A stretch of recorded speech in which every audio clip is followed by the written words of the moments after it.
History of Bishop Jacob Foutz Sr. and family, including a story of the Haun's Mill massacre. Written by Grace Foutz Bolter and Mary Foutz Corrigan in 1944. Jacob Foutz Sr. was a native of Pennsylvania. He was born in Franklin County, November 20, 1800, the son of John Foutz and Elizabeth Hinkle, who were also natives of this same county and state. The information available regarding the earlier ancestry of this family is meager. It is known, however, that the father of the above-mentioned John Foutz was Conrad Foutz, born in Zweibrücken, Germany in 1734, died in Donegal, Pennsylvania, November 20, 1790. Conrad's wife, Elizabeth, was born in 1739, place unknown. She died September 26, 1827, at Lewisburg, Pennsylvania. According to the records of Mr. A. B. Foutz, who lived in Pennsylvania and who died about 1937, the above-mentioned Conrad Foutz came to this country from Germany. His father and mother died during the trip over and were buried at sea. Conrad came to America alone, but no record is available as to the year he came. It is believed that Jacob Foutz, Sr., had several brothers and sisters. The only authentic record we have as yet is a mention made in the diary of Jacob Foutz, Sr., where he writes of having a brother, Michiel, and a sister, Elizabeth. The record of his sister Elizabeth shows she was born June 22, 1797, Franklin County, Pennsylvania. She married Jacob Hess, 1816. Elizabeth Foutz Hess joined the Church of Jesus Christ of Latter-day Saints and came to Utah with the pioneers in 1847. She was the mother of 12 children. She made her home in Farmington, Utah. Her posterity is numerous throughout northern Utah. More will be said of this good woman later in the history. Very little information is to be had regarding the early life of Jacob Foutz Sr. We do know, however, that he was an energetic bricklayer. When he was 21 years old, July 22, 1822, he married Margaret Mann. She was the daughter of David Mann and Mary Rock, born December 11, 1801, in Thomastown, Franklin County, Pennsylvania. When Margaret was a mere baby, she was left an orphan, deprived of both parents. But he who is a father to the fatherless had a mission for her to perform, and so she was spared and brought up by strangers to heed the voice of God and glorify His name. The lives of these two young people, Jacob and Margaret, were destined to be adventuresome and notable. They lived in one of the most progressive periods the world has ever known, and in one of the countries which was making its own early history at this time. They came from a section of this country that furnished many pioneers, and early in their married life, they too went to live on the frontier. While they lived in Franklin County, Pennsylvania, 4 girls were born to them, 2 of which died in their youth. Susan was born February 14, 1823, and Polly was born October 10, 1824. Polly lived to be about 7 years old, as it is believed she died sometime in 1831. The third daughter, Nancy Ann, was born in Jemper City, Franklin County, Pennsylvania, on the 21st day of May, 1826. The fourth child, Elizabeth, was born September 13, 1827. Franklin County, where the Foutz family lived, was settled mainly by German people, and the Foutz children were taught to speak the German language before they learned to speak English. This caused them much embarrassment when they left this section of the country and went west among the English-speaking people. In the latter part of the year 1827, the family moved west to Richland County, Ohio. At this time, Ohio and the country westward was only sparsely settled. The small settlements were chiefly along the rivers, which were the main means of travel. There was much good land to be had for the taking, and many families were leaving their homes in the east to take up farming on the western frontiers. It was in this new home in Richland County, Ohio, where the 5th child in the Foutz family was born. This daughter they named Sarah died in infancy. Here also death visited this humble abode as Polly, their second daughter, died sometime in 1831. In December of this same year, 1831, their 6th daughter was born to them on Christmas Day. While this little family lived in Richland County, Ohio, Elder David Evans of the Church of Jesus Christ of Latter-day Saints came to their home and taught them the gospel. They were convinced of its truth and were baptized into the church, which was a very unpopular thing to do at that time, as most people were very bitter toward the elders. The same year they became members of the church, their first son was born. He was Alma, the seventh child in the family, born December 4th, 1834. This child, however, like his sister Polly, was not permitted to live long upon the earth, as he died in childhood sometime before October 1838. Shortly after the Foutz family joined the church, they probably felt the spirit of gathering, which was then being taught by the elders of the church, for they left Ohio and moved farther west. This time they purchased some land on the Crooked River in Missouri. Here was an organized branch of the church, and here they hoped to have a permanent home. This branch of the church was presided over by their friend, Elder David Evans, who had first preached the gospel to them. Speaking of this new home in Missouri, Margaret Foutz says, "We enjoyed ourselves exceedingly well, and everything seemed to prosper, but the spirit of persecution began to manifest itself. Falsehoods were circulated about the Mormon population that was settling about the region, and soon there began to be signs of trouble."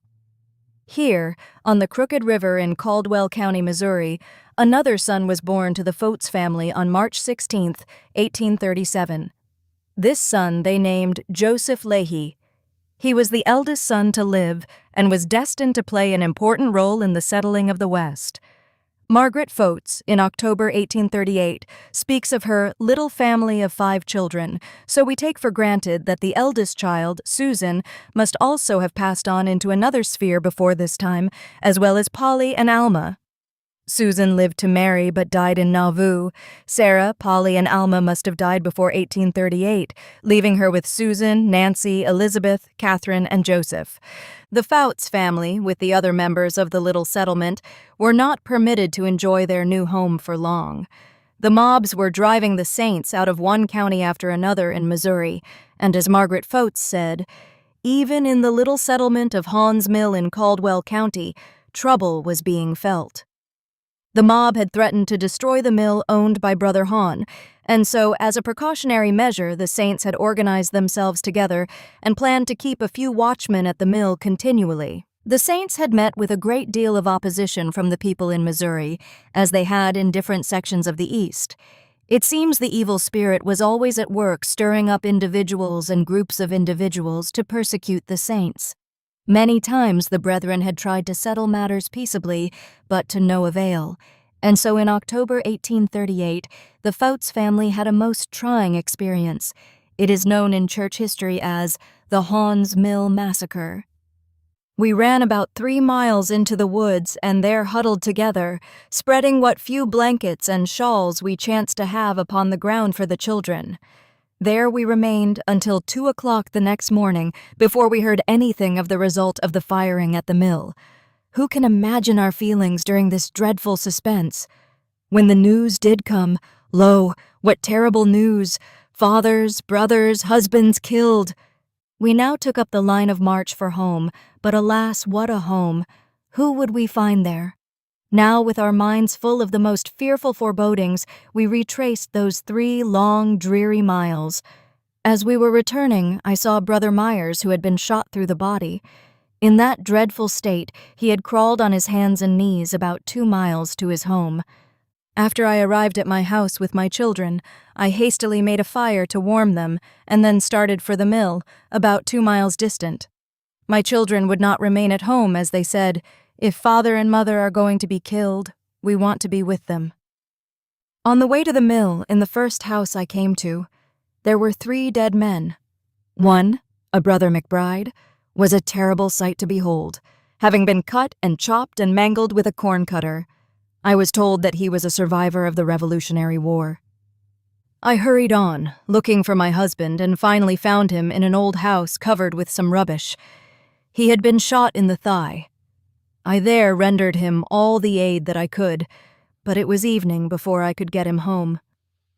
I saw 13 more dead bodies at the shop and witnessed the beginning of the burial, which consisted in throwing the men that the mob had killed into a vault that formerly was intended for a well. They threw the bodies in head first or feet first, as the case might be. When they had thrown in 3, my heart sickened and I could not stand it more. I turned away to keep from fainting. My husband and another brother had drawn dead bodies over themselves and pretended to be dead. By so doing, they saved their own lives and heard what some of the mob said. After the firing was over, 2 little boys that were in the shop begged for their lives. But no, one of the mob said, "They will make Mormons," and he put the muzzle of his gun to the boys' heads and blew their brains out. Oh, what a change one short day had brought. Here were our friends dead and dying. One in particular asked me to take a hammer and give him relief by knocking his brains out, so great was his agony. And in all this, we knew not what moment our enemies would be upon us again. All this suffering, not because we had broken any law. On the contrary, it was part of our religion to keep the laws of the land, but because the evil spirit was at work among the children of men. In the evening, Brother Evans got a team and wagon and conveyed my husband to our home. He carried him in and placed him on the bed. I then had to attend him alone, without a doctor or anyone to tell me what to do for him. 6 days later, my husband himself helped me to extract the bullet, which was buried deep in the thick part of his thigh and was flattened like a knife. We did this with a kitchen knife. During the first 10 days, the mob came every day with blackened faces, more like demons from the infernal pit than like human beings, cursing and swearing that they would kill the old Mormon preacher, who was my husband. At times like these, when human nature would quail, I have felt the power of God upon me to that degree that I have stood before the mob fearless, and although a woman and alone, these demons in human shape had to succumb to the power which they knew not of. During these days of danger, I sometimes hid my husband out in the woods behind our home and covered him with leaves. When he was able to sit up, he was dressed as a woman and put at the spinning wheel. In this way, his life was protected. Thus, during my husband's illness, was I harassed by mobocratic violence. The story is told that on one occasion, when the mob came to Sister Foutz looking for her husband, she felt the power of God upon her to such an extent that she was totally unafraid. She commanded the mobbers, inasmuch as they had killed and injured the men of the community, to kill and dress a pig for her and her little ones to eat. These men trembled before this little woman and did as she had told them to do. Sister Foutz often told how she surprised herself on such occasions, but she was humble and gave credit and thanks to her God for this extra courage and strength. The mobs had taken food, clothing, and bedding from the saints and had even burned some of their homes. So now, besides the pain and sorrow they had to bear, many of them were without even the bare necessities of life. The day came, at length, when the mob finally left the saints alone, with the understanding that they were to leave Missouri in the spring. This the saints agreed to do, even though it meant giving up another of their homes and the improved land that went with them. Always their enemies profited from their labor and suffering. About the middle of February 1839, the Foutz family, along with other inhabitants of the little settlement of Haun's Mill, and hundreds of other saints from other parts of Missouri began their exodus. They went from Missouri to Quincy, Illinois. At Quincy, the people were hospitable. They understood the unjust treatment the saints had been given in Missouri, and for a while they seemed to sympathize with them. As more saints continued to come into Illinois, the local citizens of Quincy became alarmed. They feared that the new citizens would take all the work to be had and probably upset political authority, and so they too began to suggest that the Mormons move elsewhere. In the files of the Latter-day Saints, there is on record what seems to be a registered complaint, signed by Jacob Foutz, sworn to against individuals of the mob, which had molested the saints in Missouri. This complaint reads as follows. Quincy, Illinois, March 17, 1840. This is to certify that I was citizen re-time of Caldwell County, Missouri, at the time Governor Boggs' exterminating order was issued, and that I was quartered on by the mob militia without my leave or consent, at different times, and one time by William Mann, Hiram Comstock, and brother, who professed to be the captain, also Robert White, and that I was wounded and driven from the state to my inconvenience and deprived of my freedom, as well as to my loss of at least $400. Signed, Jacob Foutz, sworn to before C.M. Woods, Clerk Circuit. Many such complaints were sworn to by different men, and they are on file in Illinois. But although the matter was even taken to the federal government at Washington, D.C., the Saints were unable to get help or redress for the sufferings and material losses which the citizens and governor of Missouri had caused them. It must have been sometime in 1840 when the Foutz family left Quincy, Illinois, for in that year, October 27, 1840, we find Jacob Foutz was made second counselor to Bishop Matthew Leach in the Freedom Stake of the Church, near Payson, Adams County, Illinois. While the Foutz family lived in Adams County, Illinois, probably in the city of Quincy, or near Payson, their daughter Margaret was born. This was on the 16th day of October, 1839.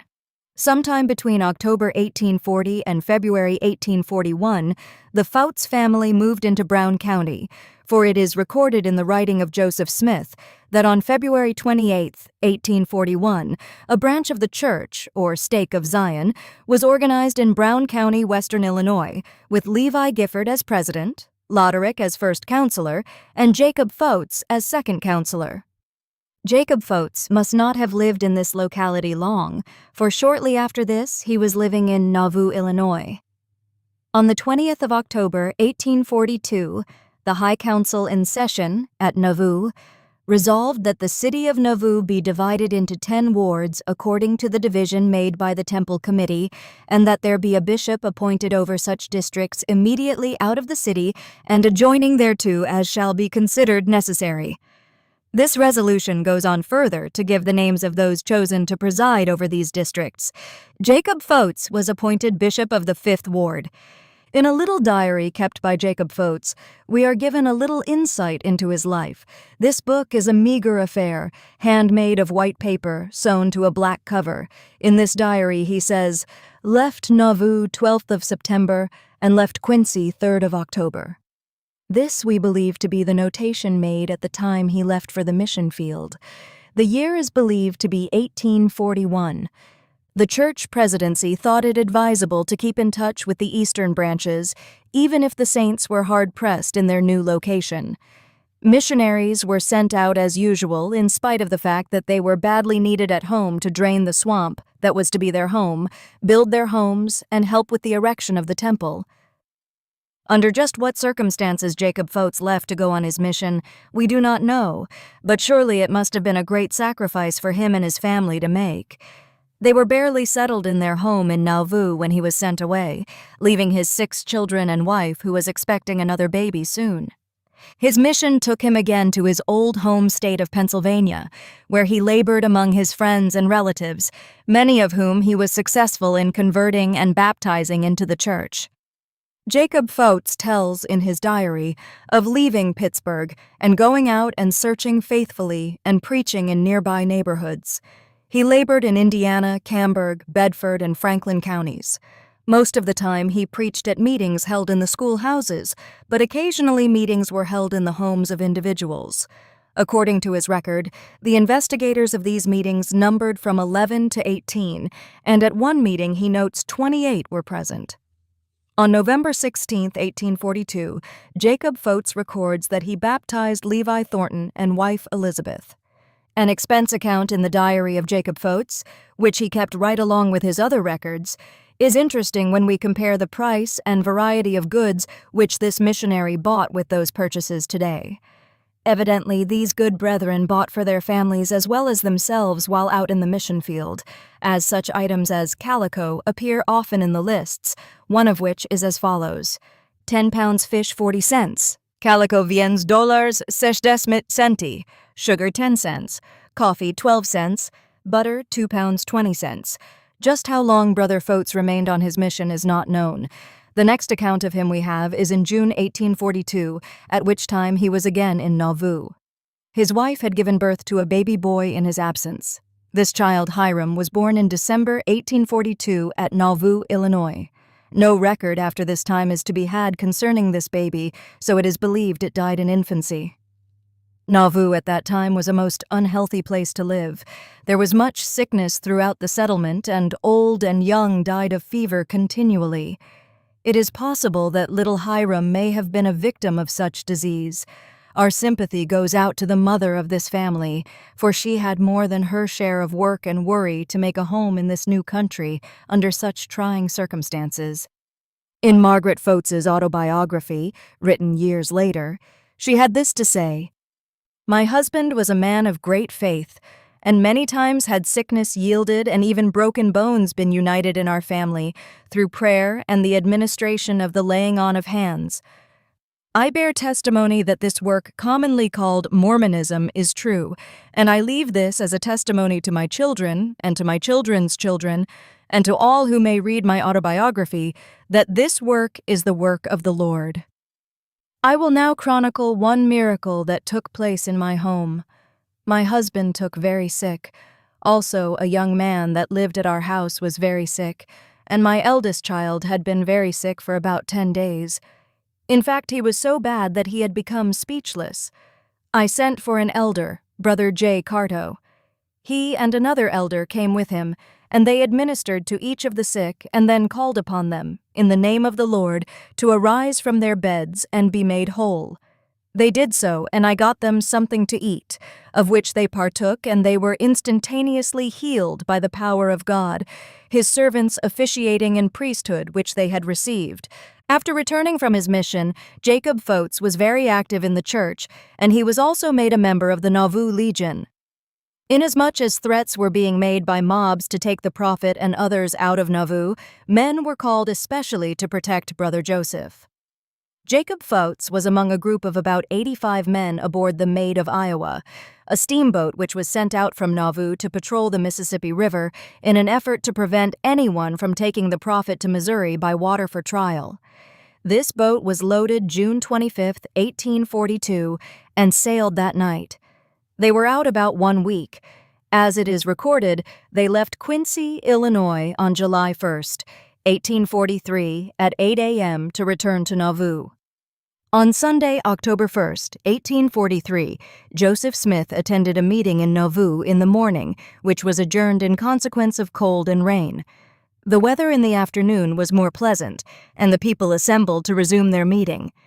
They were addressed on this occasion by Elder William Marks, local president of the Nauvoo Stake, Charles C. Rich, and Bishop Jacob Foutz. The Foutz family, like all of the other saints, were busy making their home in Nauvoo while, at the same time, they lived in constant fear of the mobs which were threatening them continually. In June 1844, the prophet Joseph, his brother Hiram, and others following the advice of some of the saints, gave themselves up to the mob in an effort to save trouble and bloodshed. These men were taken to the jail in Carthage, Illinois, from which the prophet and his brother Hiram never returned alive. After this dreadful event which took place at Carthage, in which the two brothers Joseph and Hiram lost their lives, the saints lived in even greater fear and anxiety. Threats were made continually by the mob to burn Nauvoo and drive the people from the state. In these troublesome and uncertain times, Margaret Foutz gave birth to another son, Jacob, on August 25, 1844. The saints, now left without a president, were greatly bewildered. Sidney Rigdon, who had been a counselor to Joseph Smith in the first presidency of the church, sought to set himself up as their leader. This he did before the 12 apostles, the rightful governing power of the church could gather themselves in from their various mission fields. Sidney Rigdon was prevented from carrying out his plan and was later disfellowshipped from the church. Many were led away who were in sympathy with his views. Several other church leaders broke away from the church at this time and took with them many followers. Jacob Foutz and his family remained faithful to the proper authority, and when Brigham Young, president of the 12 apostles, was chosen to lead the church, they rallied around their new president and gave him their support. In the fall, the General Conference of the Church was held. At this conference on October 7, 1844, Jacob Foutz and other leaders and bishops were sustained in their various offices by a unanimous vote. On October 8, 1844, at another session of this General Conference, President Young proceeded to select men from the High Priest Quorum to go abroad in all the congressional districts of the United States to preside over the branches of the Church. Jacob Foutz was among those chosen on this occasion. It seems that there was much unrest and many evil practices had crept into the eastern branches of the Church, and President Young thought it advisable to send faithful men, whom he knew to have the Spirit of God with them, to preside over these branches and straighten out matters. Many men left Nauvoo shortly after they received their call to fill this mission. There is no record, however, that Brother Foutz answered this call.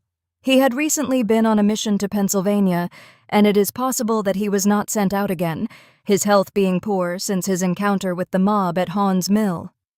Although persecution was great and it was felt generally that the saints would again have to abandon their homes, they were commanded of God to go ahead with the building of a temple. All who could gave of their time and means for this purpose. At the beginning of the new year, special efforts were put forth to rush the temple completion. In a record published by Bishops Whitney and Miller, trustees in trust for the Church, dated January 31, 1845, it is shown that Jacob Foutz was one of the brethren appointed as agents by the proper authorities of the Church to collect donations and tithings for the temple and for other purposes in the city of Nauvoo. 3 months later, at the General Conference of the Church on April 7, 1845, William Clayton recorded the principal officers of the Church who were sustained by the Church membership. On this occasion, Jacob Foutz was sanctioned as Bishop of the 8th Ward of Nauvoo. The winters were long and cold for those who were so poorly housed and underfed. Sickness was prevalent, and the elders of the Church were kept busy administering to the sick and caring for their own families.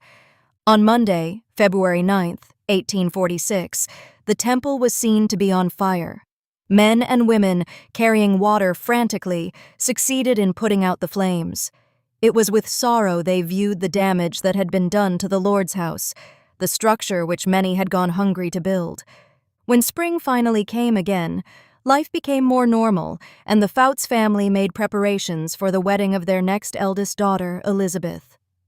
On April 19, 1846, Elizabeth was married to Henson Walker in the Nauvoo Temple. This young couple began their wedded life in troublesome times. The members of the Church were moving across the river and leaving Nauvoo as rapidly as possible. Many had moved during the dead of winter, and those still in the city were urged to speed their departure.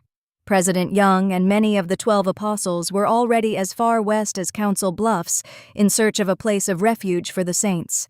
So Elizabeth and Henson Walker, eager to make a home for themselves, had no idea where this home might one day be. Among those first to leave Nauvoo, crossing the Mississippi River on ice, was Elizabeth Foutz Hess, sister of Bishop Jacob Foutz. Elizabeth's husband, Jacob Hess, was at that time paralyzed. They suffered greatly from cold and exposure. The first night after leaving Nauvoo, they camped on the Iowa side of the river in a cold rain. From here, they went on to Mount Pisgah in the state of Iowa. They encountered hardships and trouble throughout the journey, and upon their arrival at Mount Pisgah, Elizabeth's husband was far spent. Her son, John W. Hess, had assumed the responsibility of his father's family as well as his own. He had made his father as comfortable as possible in one of the 2 wagons, and in the other was carried all the household supplies and provisions the oxen team could draw. All able to walk were forced to do so. At Mount Pisgah, they prepared to stay for a while. Here, the earlier pioneers had planted crops for the benefit of those who would follow, and it was thought this would be a good place to rest. They were not there long until Jacob Hess died, June 1846. While the Hess family was trying to adjust itself and make new arrangements, the call came to the Mormons for 500 men to form a battalion and march to Santa Fe. In July, John W. Hess, the son, was called to enlist in the army, which he did.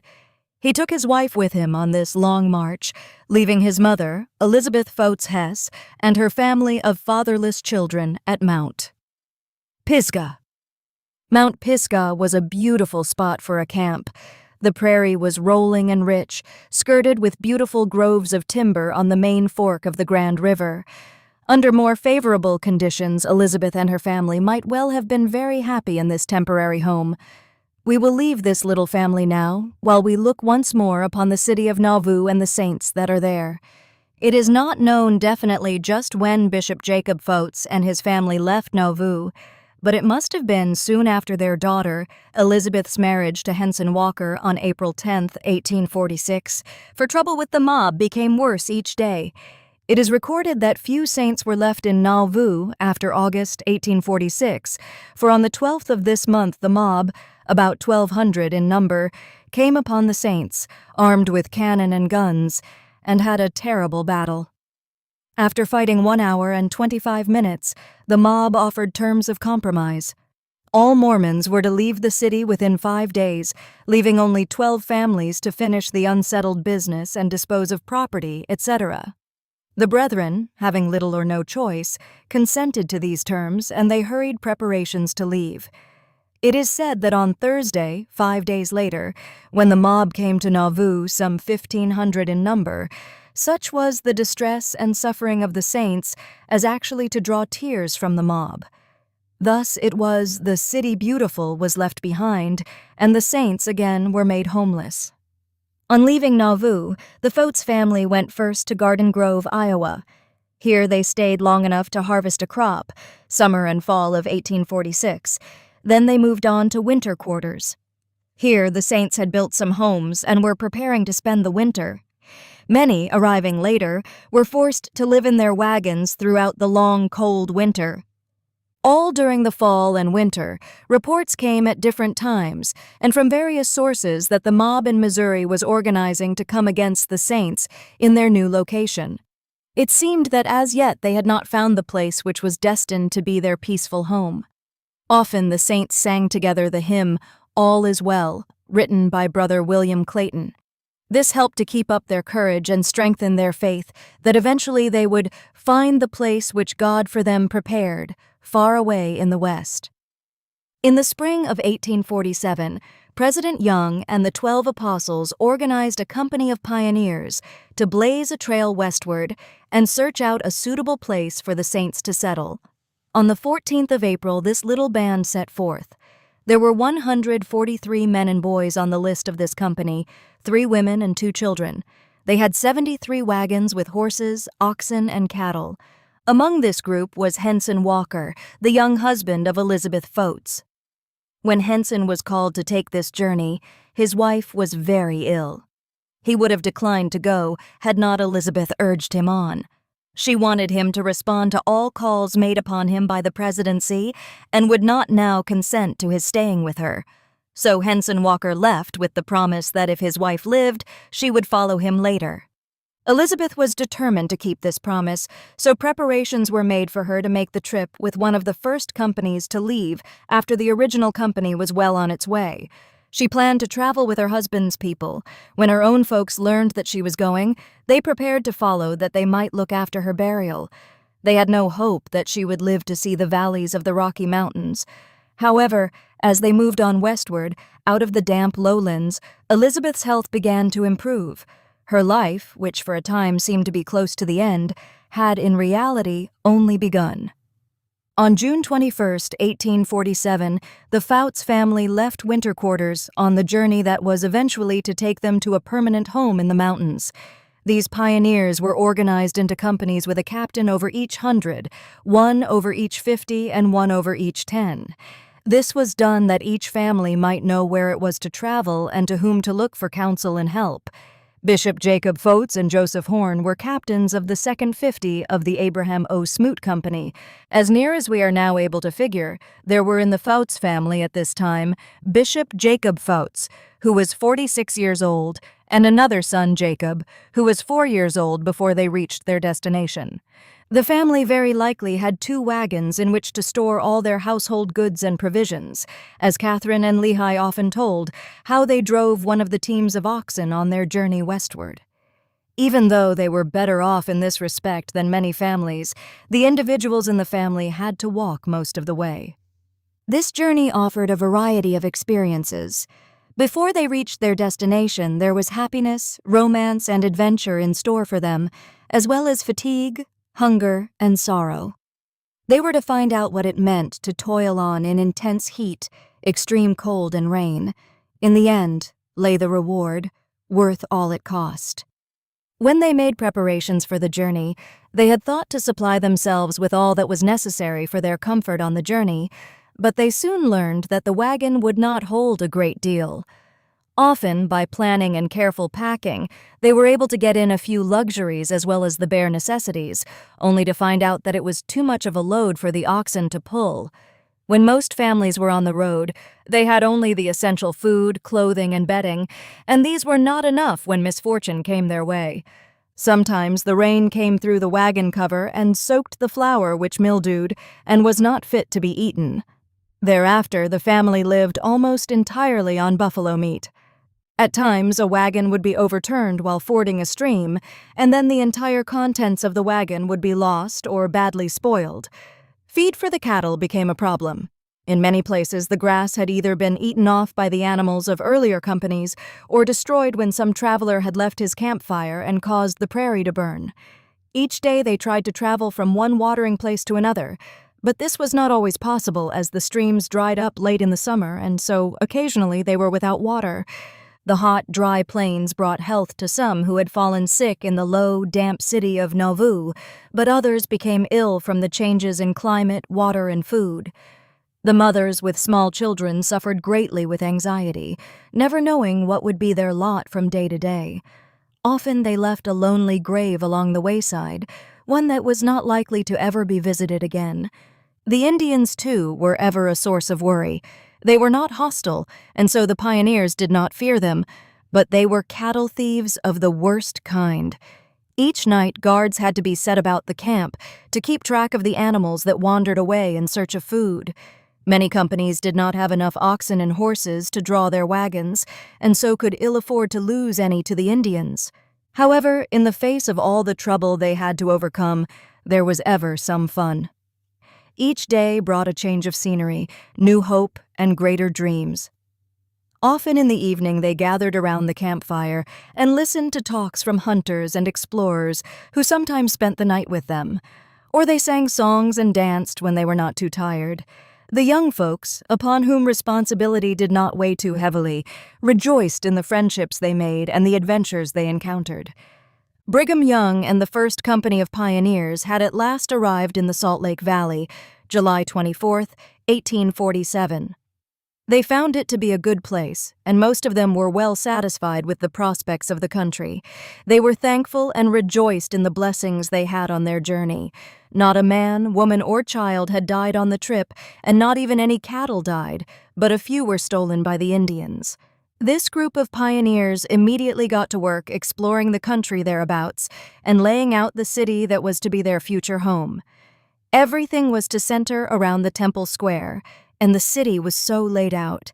The once barren desert at once became a very busy place. Some were sent into the mountains for logs with which to build homes.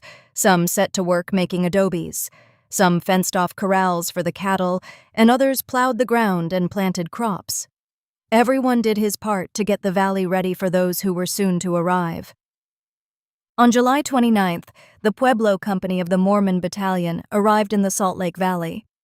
Everyone rejoiced in seeing the brethren who had answered the nation's call and taken such a hard journey into the wilderness. These soldiers were in good spirits, but many were seriously ill and travel-worn. Those able to work assisted the pioneers in the work being done in the valley, but they were all anxious to start east and look after their families. As soon as it was possible, preparations were made for those who were going back to winter quarters to do so, as they hoped to reach their old homes before snow fell. Accordingly, on August 16, 1847, many of these hardy pioneers and soldiers set out again over the rough roads they had made. Some were happy at the prospects of seeing their families, while others, like Henson Walker, were fearful lest their loved ones had departed this life. On August 30th, these brethren met the Spencer Company on the Sweetwater, east of Fort Bridger. William Walker was in this group, and it is believed that Elizabeth Foutz Walker was there also.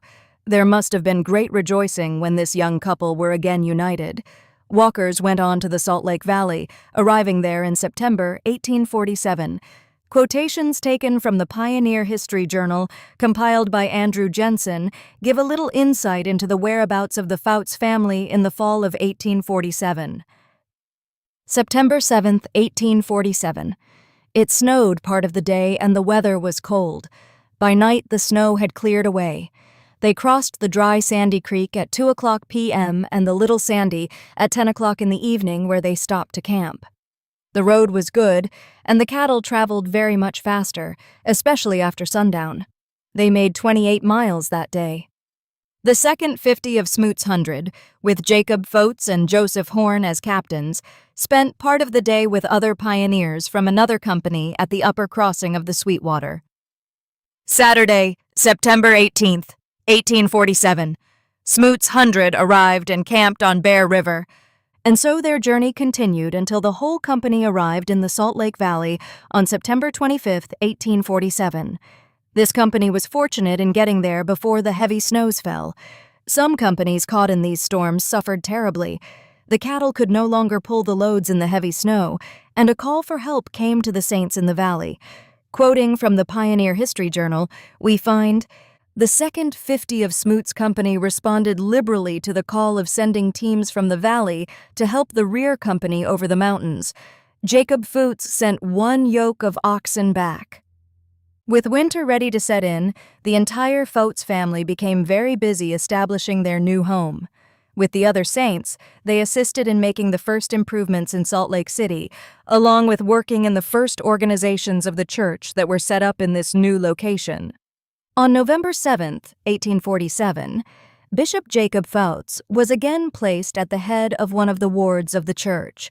This time he became bishop of the east half of the new Fort Ward, which was one of the 5 wards into which the pioneers of Great Salt Lake Valley were divided. This ward was located in the west side of town, near where the Pioneer Park was later developed. It was in this general location where the Foutz family located. In this new home, on January 7, 1848, a baby daughter was born, whom they named Miranda. Bishop Foutz had poor health and was in bed much of his time. His ill health was contributed to the injuries he received at Haun's mill and to the fever sickness which he suffered while in Nauvoo. Of this sickness his wife tells us more in her later years. Just a little over a month after the arrival of the baby girl, which was their 12th child, Bishop Jacob Foutz passed away. His death occurred while he was away from home excavating in gravel on the 14th day of February, 1848. His fellow workers said he took what they called a stroke and died suddenly, more like a heart attack. It is not known where Bishop Jacob Foutz was buried. There is no record to indicate that the city cemetery had been laid out then, as his death was among the first to occur in the valley.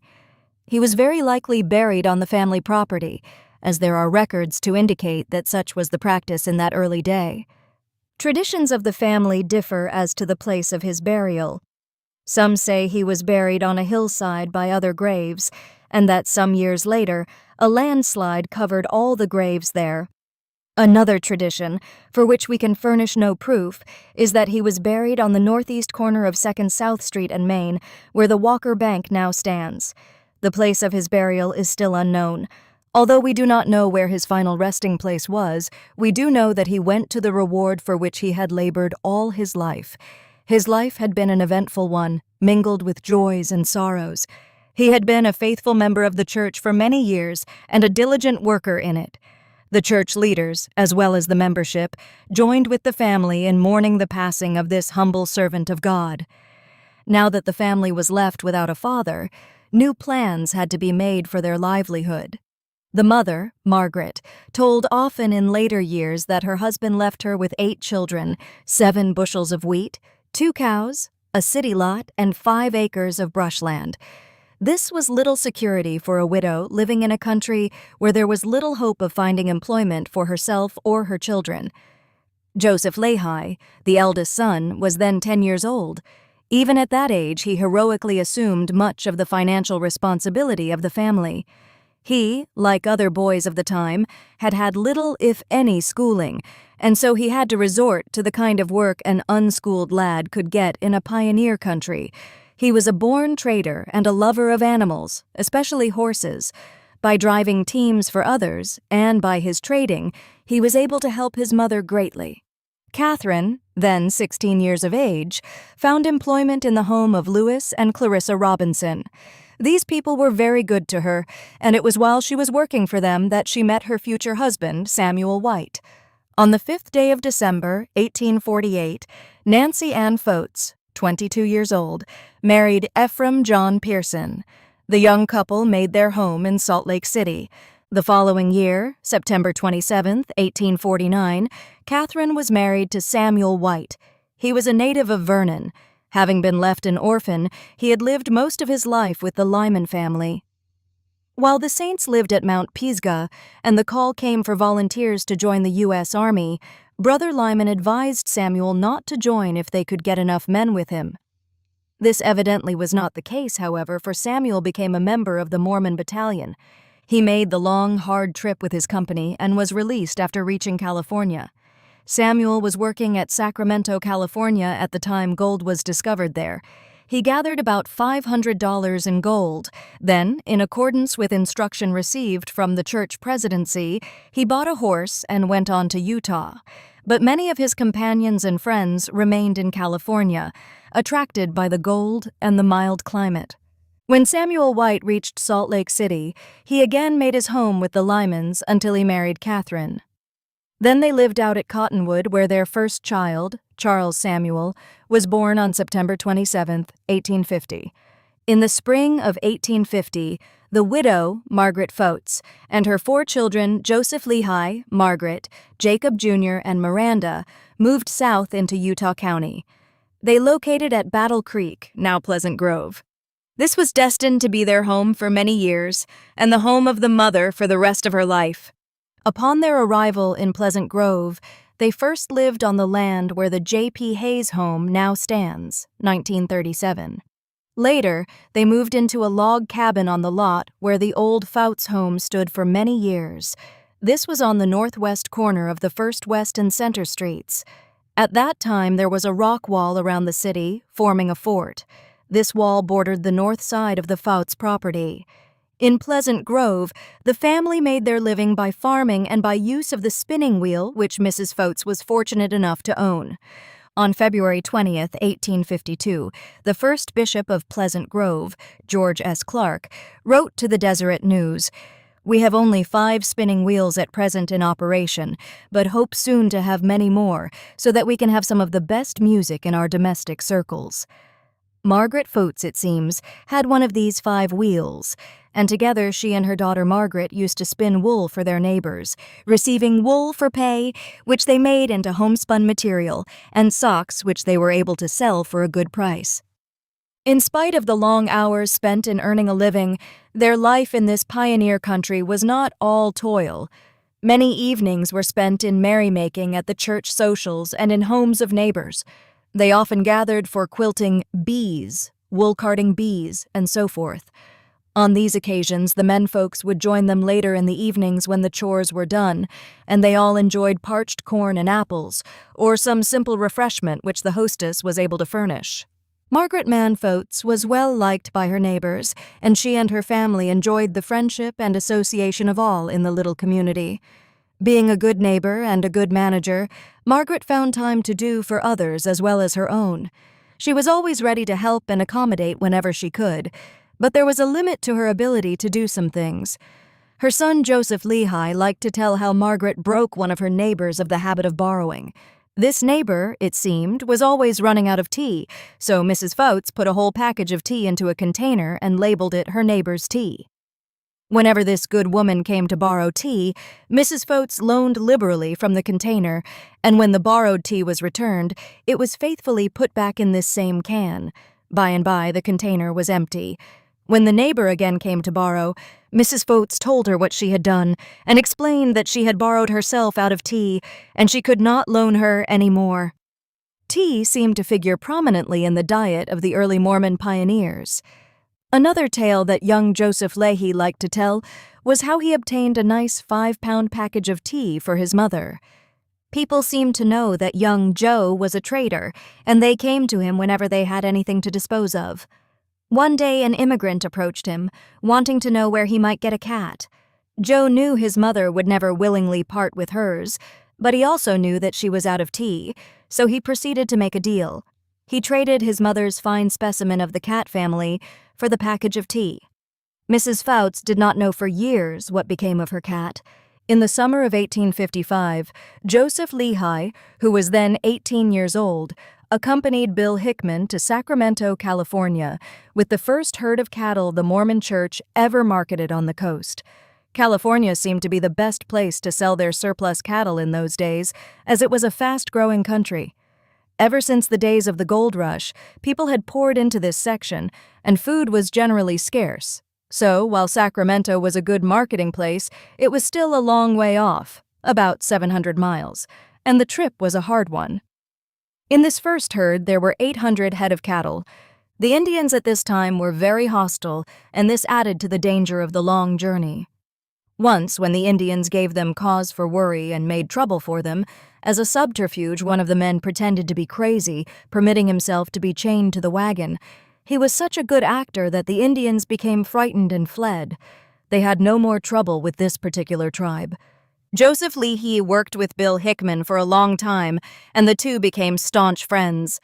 The older man influenced the younger as a father does a son.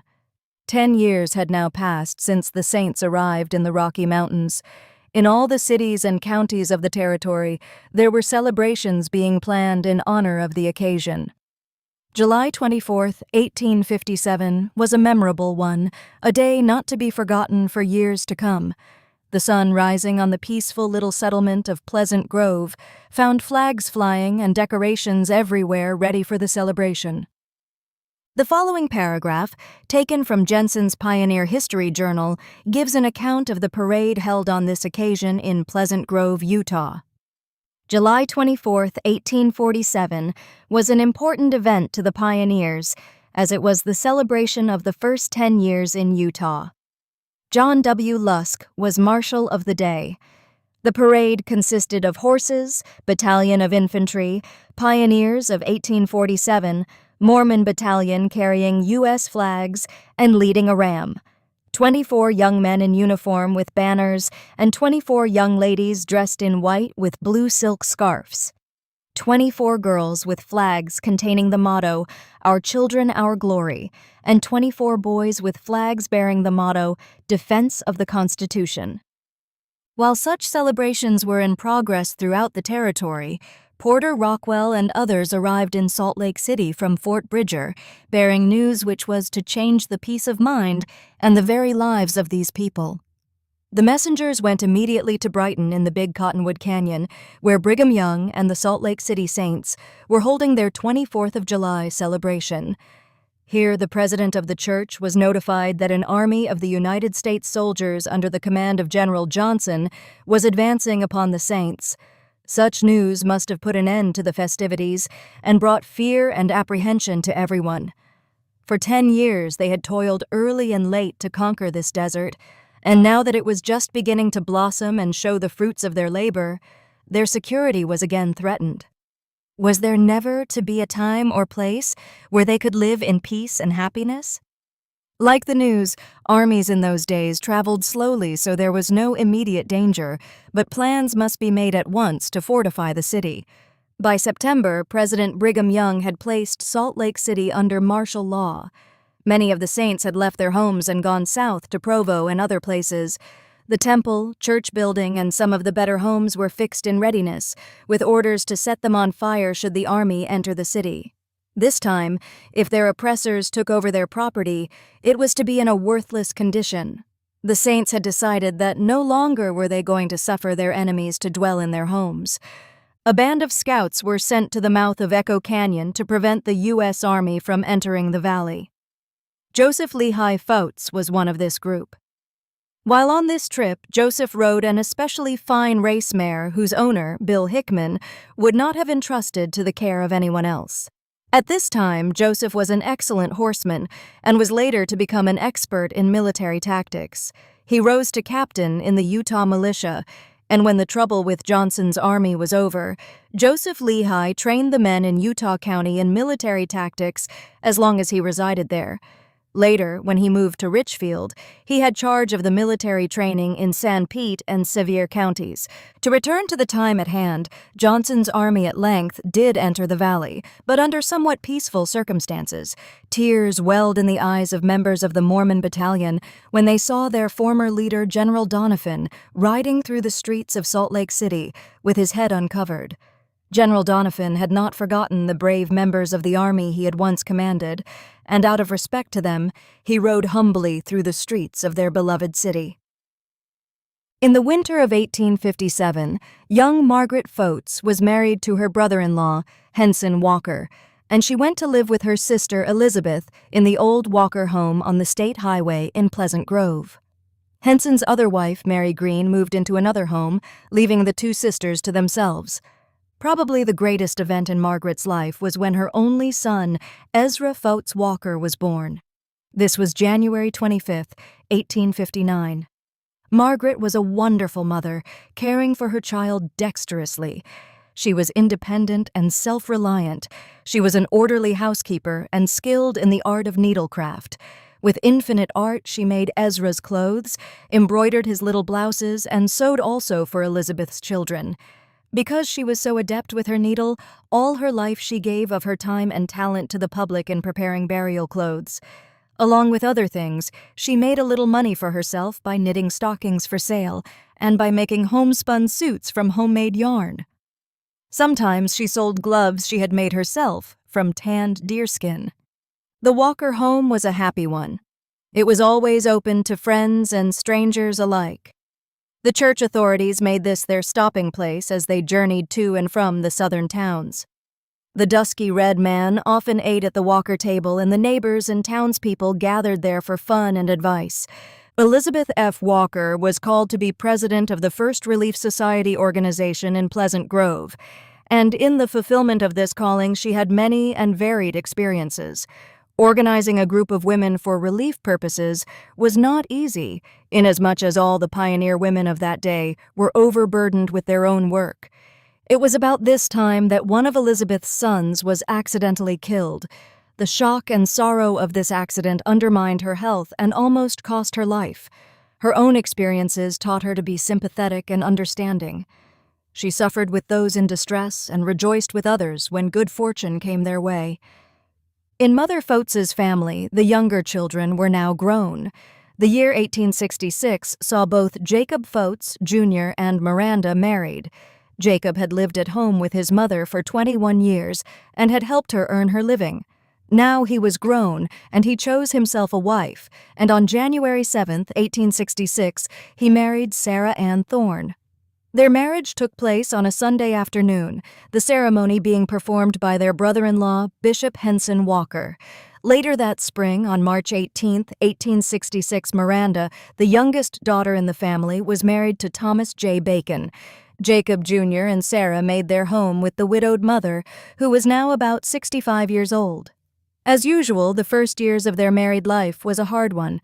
There was little work to be had for pay in this new land, and now in the winter there was no income from the farm. Sarah was a capable, industrious girl and a comfort to her mother-in-law. Together they shared their food or fasted, whichever was their lot. Sarah often told how they ate bread and molasses day after day, until they were more than tired of it. That fall, Sarah was expecting a baby, and her young husband went away in American Fork Canyon working at the sawmill. Some neighbors of the Foutz family were busy dressing a beef which they had killed. Sarah sat up late at night, spinning ceaselessly to earn a little extra with which she hoped to buy some meat. When at last she had 25 cents, she looked at it a long time, wondering if she should spend that much on herself. Finally, she decided to do so and went to the neighbors and asked to buy some meat. When they told her they had none to sell, she was so disappointed it upset her terribly. For a time after that, she was unable to eat her poor fare, and soon after this her baby arrived on October 11, 1866. This son they called Jacob Frederick. He was so thin he hardly looked human, but he brought joy into their humble home and gave them a new hope for the future.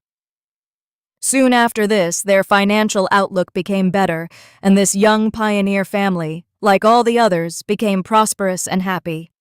When the church began to practice again the United Order, Jacob joined wholeheartedly and was called to take charge of the sawmill in American Fork Canyon, where he had previously worked. The following autumn, as Christmas drew nearer, Sarah again started to save her small earnings. This time, it was to buy some surprise for her husband, which she thought he could enjoy while away from home. She could not decide just what to give him. On Christmas morning, however, she was so proud of her choice. She gave him his gift, which was something just for him, and then she waited anxiously to see how happy it would make her husband. When he opened it, Jacob looked both surprised and ashamed, then walked out of the room without saying a word. She had given him a plug of tobacco. As the individual families took root and became better able to serve in the church, new auxiliary organizations were added to the ward, and in each of these organizations were found members of Margaret Foutz's family.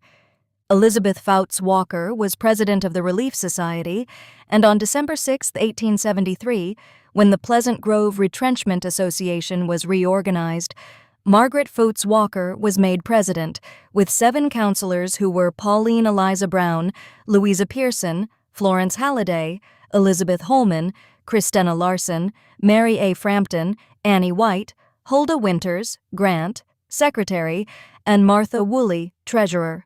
This organization was the forerunner of the Young Ladies Mutual Improvement Association, which was later organized on December 20, 1878, with the same president as its head. Jacob Foutz, Jr., was a ward teacher for many years and was first counselor in the Elders' Quorum under Alexander Bullock for 18 years. Later, Jacob was put in as president of the quorum. Brother Bullock says that in all their years together, he and Jacob never had a disagreement. Catherine Foutz White, now the mother of 10 children, 9 of which were still living, was a Relief Society teacher for 27 years. Miranda Foutz Bacon, too, was a well-loved Relief Society teacher, helping out in many ways that only a person with her qualities of character could do. Sarah Ann Foutz, wife of Jacob Jr., was counselor in the Pleasant Grove Ward Relief Society, working with Patience Archer, who was the president. Henson Walker, husband of the 2 of the Foutz girls, was bishop of Pleasant Grove Ward for many years. This family was not only active in the church, but also in civic affairs as well. Jacob Jr. was a policeman for 6 years and later became city marshal.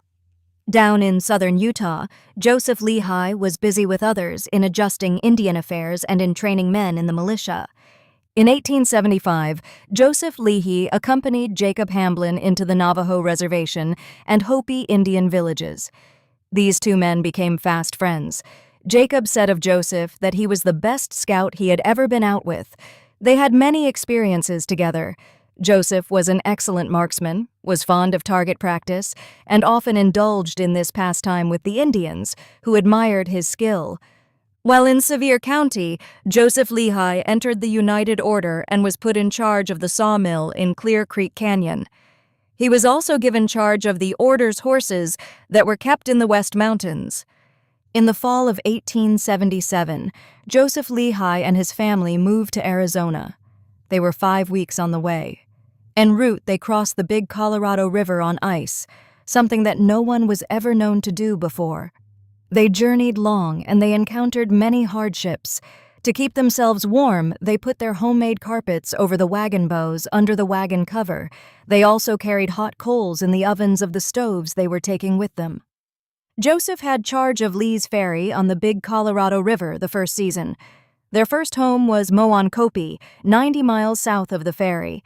The next year, they bought the home of John D. Lee, which the Indians called Monava. Here, the Foutz family lived for years. Isolated as they were, all the education several of the children ever obtained was given them by the first wife, whom everyone called Aunt Amanda. So efficient and diligent was she as a teacher that these same children later in life were able to hold important positions and take their places in their communities among people who had been more fortunately situated. Much honor is due this novel teacher and her worthy pupils. Nauvoo was just an oasis in the desert, far from civilization. The Foutz families, there were 3 of them, were often lonely and homesick for their old home in Utah. Travelers were made more than welcome, as the lonely settlers were as anxious to keep them as the weary travelers were pleased to stay and rest. Often, such people with their teams were fed for long periods of time when the Foutz family could ill afford it. In this faraway settlement, supplies were generally scarce. The family sometimes lived for months on Indian corn that cost dearly and was so worm-eaten it had to be picked over, washed and dried before it could be ground in a coffee mill to make their bread. During the years when the polygamists were being persecuted, Joseph Lehi was able to evade the officers as a fugitive. He spent 1 year in Old Mexico. When he returned from there, he brought with him Susan Judd, who was his 3rd wife. He jokingly remarked that he would just as lief be hung for a sheep as a lamb. When the government later bought out this section and added it to the Indian reservation, Joseph Lehi, his 2nd and 3rd wives, and their children moved into New Mexico. The first wife, Aunt Amanda, and her children had earlier moved to Utah. As a polygamist, Joseph Lehi was the best. He was a good manager and a good father. He was fond of little children, but as they grew up, he requested strict obedience and profound respect from his children. Sorry indeed were they if they ever disobeyed him. He was a staunch believer in the adage, "Spare the rod and spoil the child." He had a genial disposition, fond of company, quick to see the point, minded his own business, and liked to see others do the same. In 1876, when Margaret Foutz was living alone in her log home in Pleasant Grove, one of her neighbors, Annie Swenson, who later became the wife of Ezra Walker, wrote the story of her life as Margaret dictated it to her. The following paragraph is taken from this story. I am now in my 76th year, the mother of 12 children, 52 grandchildren, and 12 great-grandchildren. I have witnessed the growth of our American government under that inspired document, the Constitution of the United States, and have rejoined under the wise administration of pure and good laws. And I have witnessed law set at defiance, and mobocratic violence run rampant, yea, verily, when the wicked rule the people mourn. The children of this venerable mother were also reaching their declining years, and one by one, death took them, beginning with Margaret Foutz Walker, who died January 18, 1890. She had been released from her office as president of the YWMIA in the fall of 1881 because of failing health, and from this she never recovered. She had spent most of her time in the service of others, and now it was fitting that such a useful, industrious, and active person as she had always been be permitted to spend the last 9 years of her life in the peace of quiet of her own home. The pioneer mother, Margaret Foutz, was next to close her book of life on this earth. For some years, this mother had lived with her daughter Catherine. Her daughter Miranda did her washing and ironing and often fixed dainty food for her, but the mother was independent and, to the last, chose to do for herself all that she could do. Old as she was good-natured and always looked upon the bright side of everything. Her granddaughter, Mary Abigail White West, said of her, she could live in a hovel and make of it a house of prayer, with peace for all who entered there. On the morning of August 5, 1896, Margaret arose as usual for breakfast. She tidied up her room and seemingly was in good health, but before noon she had passed away. Only her daughter, Catherine, was with her at the time. Her grandchildren, who had loved so much to visit her, were busy that morning picking black English currants. This mother of 12 children, at the time of her death, at 95 years, had 70 grandchildren, 126 great-grandchildren, and 9 great-great-grandchildren. Her funeral was held in the Pleasant Grove Ward Meeting House on Friday at 2 o'clock in the afternoon, August 7, 1896. The next day, a sketch of her life, together with the following paragraph, appeared in the Deseret Evening newspaper. There was laid to rest yesterday, in the quiet little cemetery at Pleasant Grove, Utah County, the remains of a most estimable and beloved woman whose life has covered a remarkable period of the world's history and whose individual experiences have been in many instances of a most thrilling character. Further, a special interest on the part of the people of Utah centers in her career from the fact that she has been associated with them from the beginning of settlement here, and for many years previously been an active participant in the trials and hardships they were compelled to endure in the darkest periods of their history. She was herself a pioneer of 1847 in Utah, and in all the scenes she passed through, this humble, unassuming, intelligent, devoted woman had declared her knowledge of the divine power in what is called Mormonism. That is the gospel of Christ. The venerable mother in Israel, whose body was followed in the grave yesterday, was Sister Margaret M. Foutz, aged 95 years. About 2 years later, February 6, 1898, Nancy Ann Foutz Pearson followed her mother in death. Nancy Ann had moved to Pleasant Grove from Salt Lake City after the birth of her second child in 1851. Her husband, Ephraim John Pearson, took up a farm and they established their home there. 2 other children were born to them in Pleasant Grove, Hiram, and Louisa. The 2 older children, Ephraim and Anne Sophia, died young. It was hard to make a living in these early days in this pioneer country, so the father of this little family sought employment away from home in the winter when he could not labor on the farm. This separation proved fatal, however, as it later tended to separate them permanently. Nancy Ann lived apart from her husband for many years before her death. Mail traveled slowly in those days, and misunderstandings were bound to arise, some of which were never straightened out. Nancy Ann, like her mother, lived a very useful and serviceable life, never complaining about her lot. She cared for her children and found time to help others. She was a pioneer and a daughter of pioneers. She went through many hardships, but did it willingly for her children and her church.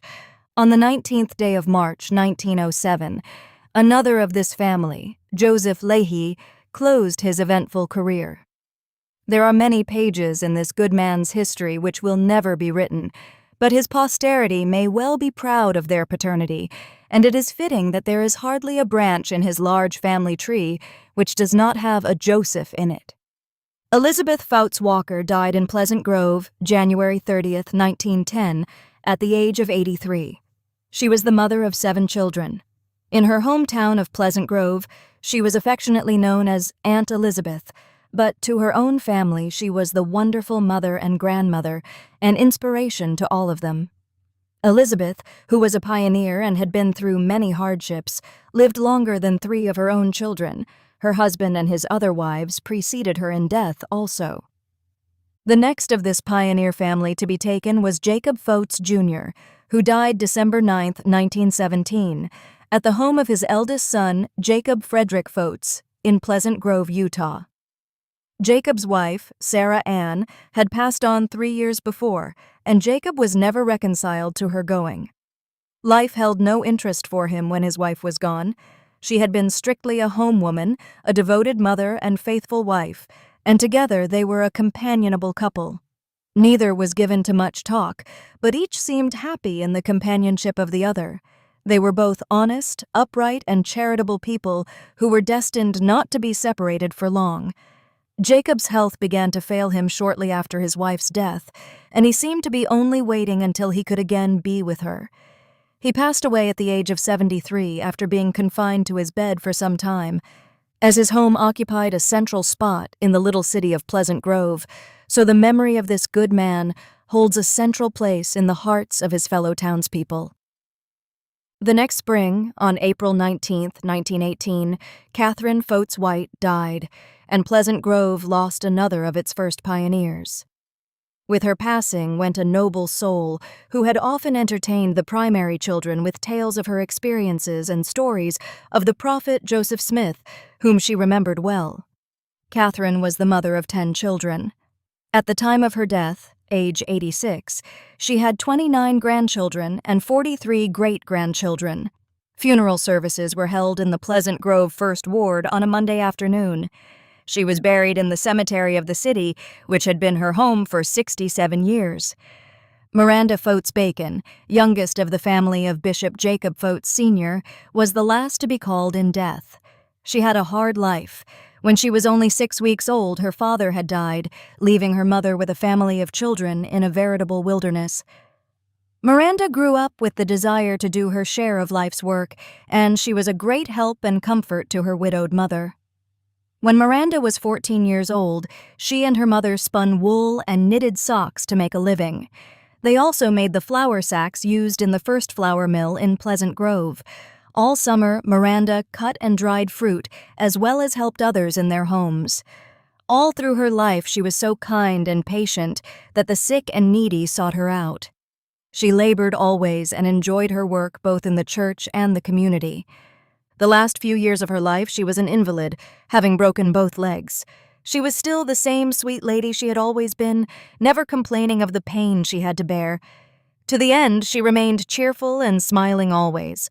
The good work and kind deeds she had done for others made her last days happy, as never a day passed without a neighbor, friend, or relative called at her bedside to encourage her and bring her gifts.